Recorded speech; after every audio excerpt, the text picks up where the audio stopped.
গানটা ভেবে থেমে গেল কেন? এরকম তো হওয়ার কথা নয়। চশমা দে, চশমা দে।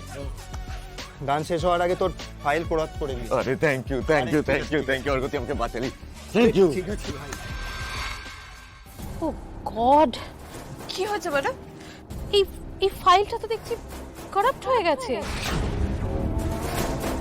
এটা তো আর খুলবে না মনে হচ্ছে। ম্যাডাম এক্ষুনি তো চলছিল। সেটা তো আমিও বুঝতে পারছি না পারুল। আরে সব ফাইল আছে, শুধু এই ফাইলটাই কারাপ্ট হয়ে গেল।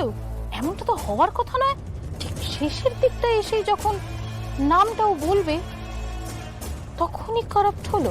ম্যাডাম এই ফাইলটা আর কেউ অ্যাক্সেস করতে পারে? No no no no no, এটা এটা শুধু আমার রেকর্ডেই থাকে। হ্যাক না করলে এই ডেটায় ঢোকা কিন্তু সম্ভব না। সরি পারুল, তোমার লাকটাই খারাপ। আমাদের সত্যি এমন হয় না গো। এমনি তো এই ধরনের ফাইল আমাদের এখানে মাসের পর মাস পড়ে থাকে। শুধু তোমার ফাইলটাতেই কারাপ্ট হয়ে গেল। আমি খুঁজতে আসাতেই হয়তো কারাপ্ট হয়ে গেছে ম্যাডাম। বুঝতে পেরেছি ম্যাডাম এটা কি করে হয়েছে। Thank you madam, thank you so much. এসব তুমি কি বলছো পারুল? আমি তো বিশ্বাসই করতে পারছি না যে রায়ন এসব কাজ করতে পারে। শুরুতে আমিও বিশ্বাস করতে পারি নাই পিসিমণি। আমি ভাবতে পারি না রায়ন এই কাজটা করতে পারে। দাদু, আপনার লাতি এখন অন্য বিটিদের নিয়ে গান লিখে বেড়াচ্ছে। এফএম এ গিয়ে ওর প্রেমিকার লিখে গান ডেডিকেট করছে। ওর বন্ধুদেরকে ওর ব্যাপারে আমার ফিলিংসও শেয়ার করছে। কিন্তু আমি এতদিন ধরে কোরাক করেও কিছু টের পাই না। ও আমাকে টের পেতেই দেয় নাই। নিজের প্রেমিকার লিখে গান বানাইছে, আবার সেটা নিজের গলায় গেয়েছে।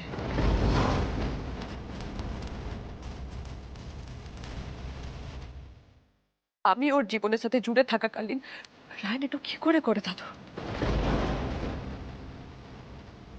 আমি ওকে অনেকবার চেষ্টা করেছি থামাবার, জানবারও চেষ্টা করেছি, কিন্তু ও আমার কোনো কথা শোনে নাই, থামেও নাই।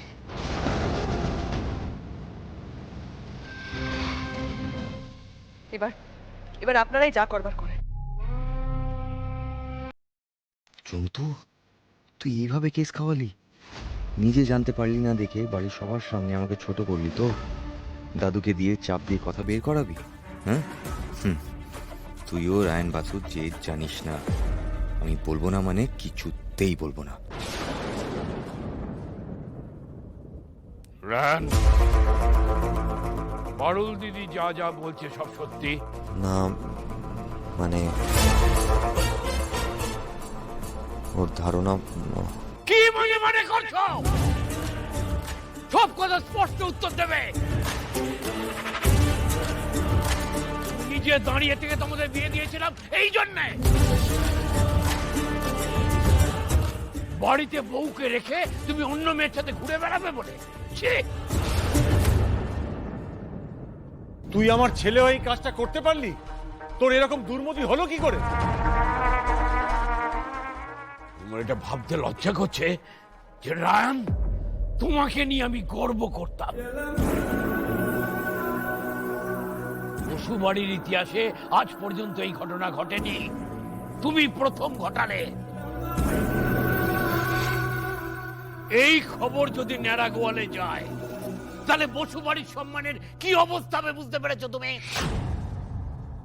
আর পারুল দিদি, দাদু ভাই তুই পারুল দিদির মনের কষ্টটা একটু বুঝবি না বাবা?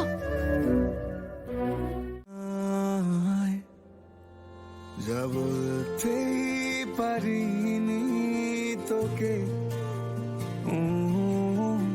পড়ে নিস আমার দু চোখে। যা বলতেই পারিনি তোকে, পড়ে নিস আমার দু চোখে। রায়ন দাঁড়া। কথা দিচ্ছি ভালো মন্দে আমি রাখবো তোর খোঁজ। এই মিষ্টি মেয়েটা কাঁদলে আমি মানব সব দোষ, যাকে দেখে ভুলে গেছি সব ঠিক ভুল, এলোমেলো চলে যারা দূরে আঙুল, ভালোবাসা সে আমার, প্রেমে পড়ে গেছি তার। সে মেয়েটির নাম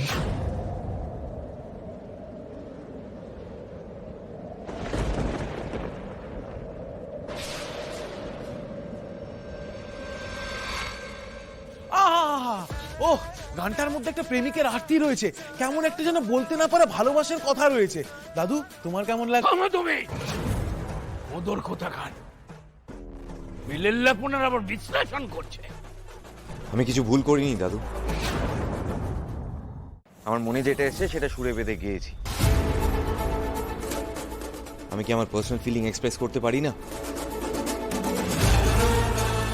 হ্যাঁ, আমার একান্ত পার্সোনাল ম্যাটার।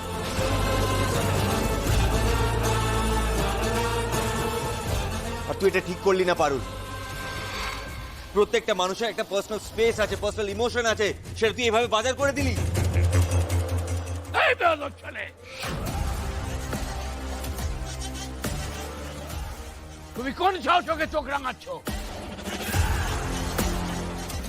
তার আগে বলো মেয়েটাকে, কার জন্য সব করছো তুমি? আমি মরে গেলেও তার নাম বলবো না দাদু।